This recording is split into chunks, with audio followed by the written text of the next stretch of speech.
Баршаңызға қайырлы күн, құрметті көрермендер, каналыма қош келдіңіздер. Бүгін сіздермен дәл кондитерлік дүкендердегідей өте жұп-жұмсақ, үлпілдек болып шығатын керемет те бауырсақтың рецептімен бөлісемін. Сіз дәл осы рецептпен бір дайындап көретін болсаңыз, келесі жолы бауырсақтарды тек осылай пісіретін боласыз. Сол себепті видеоны өткізбей соңына дейін көріңіздер. Ендеше бастаймыз. Ең алдымен апара дайындап аламыз. Ыдысымызға 250 грамм жылы су және де үстінен 1 шай қасық толы, яғни 5 грамм құрғақ ашытқыны саламыз. 3 ас қасықтай қантты салып, барлығын жақсылап араластырып, бетін жауып 10 минутқа ашытқы көтерілгенше қалдырамыз. Ал енді бөлек бір ыдысымызға 250 грамм жылы сүт құямыз. Үстінен 2 жұмыртқа саламыз және де 80 грамм ерітілген сары май саламыз. Мен 82% сары майды қолдандым. Одан кейін 50 грамм майонез қосамыз. Майонезді міндетті түрде қосыңыздар. Және де 1 шай қасық толы тұз салып, барлығын жақсылап ерігенше араластырып аламыз. Енді жаңағы көтерілген ашытқымызды алып, жаңағы массамыздың үстінен құямыз. Тағы да барлығын жақсылап араластырып аламыз. Осы уақыт аралығында біздің ұнымыз електен өтіп дайын тұру керек.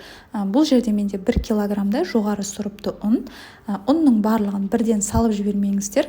Осылай 3-ке немесе 4-ке бөліп салып отырып, қамырымызды илейтін боламыз. Бастапқы кезде осылай қасықпен немесе венчикпен араластырсаңыздар болады.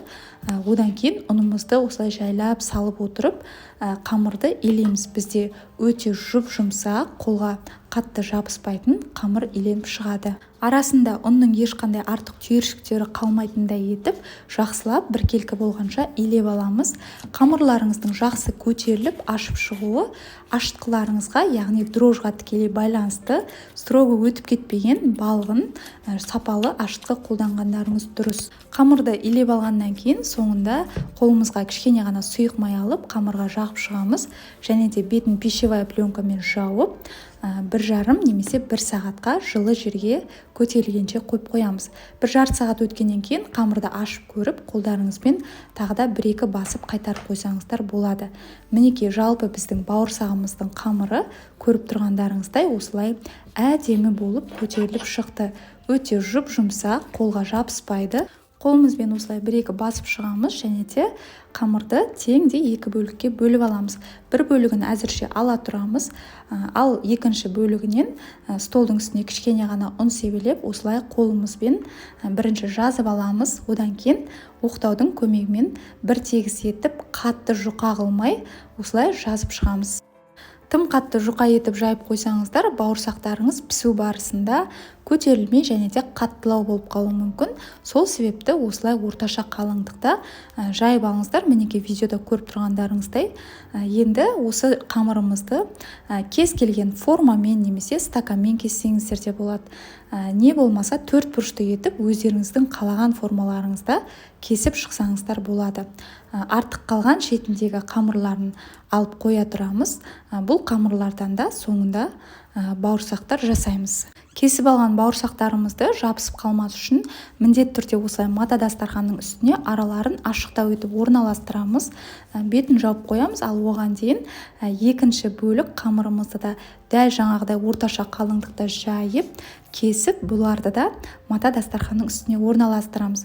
Енді беттерін жауып, тағы да кішкене көтерілгенше 20-25 минут уақытқа осылай бетін жауып қойып қоямыз. Оған дейін біз майымызды қыздырып дайындап қоямыз. Бауырсақты пісіретін ыдысымызға бірінші күнбағыс майын құйып аламыз. Одан кейін үйлеріңізде осындай тоң май болатын болса, яғни кулинарный жир деп жатады ғой, сол майдан да кішкене араластырып қосып жіберіңіздер.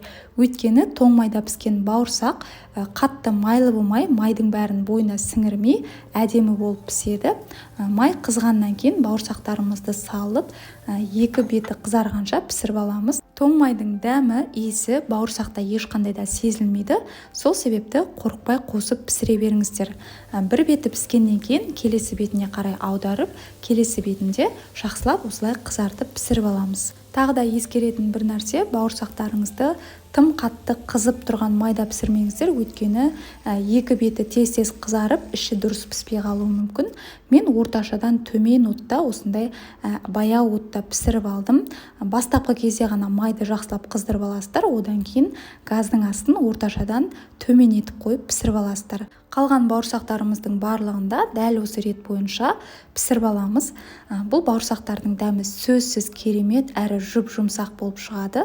Грамдарын, мөлшерін төменде описание бөлімінде жазып қалдырамын. Осы видеоның атауы жазылған жерді бассаңыздар, описание бөлімі ашылады. Құрметті көрермендерім, менің осындай қазақ тіліндегі кулинарлық каналымның әрі қарай алға жылжып дамуына өздеріңіздің үлестеріңізді қосып, осы видео ұнаса тегін лайктарыңызды басып, комментарий бөлімінде пікірлеріңізді жазып қалдырыңыздар. Ал егер каналға тіркелмеген жаңа көрермен болсаңыздар, төмендегі подписаться қызыл батырмасын басып, каналға тіркеліп алыңыздар. Мінекей көріп тұрғандарыңыздай біздің үлпілдек, мақтадай жұп-жұмсақ, өте дәмді бауырсақтарымыз дайын. Міндетті түрде осы рецептпен дайындап көріңіздер. Сіздердің көңілдеріңізден шығатынына 100% сенімдімін. Дәл осы видео рецепті төмендегі поделиться батырмасын басып, әлеуметтік желілерде өздеріңіздің таныстарыңызбен, құрбыларыңызбен бөлісіп қойыңыздар.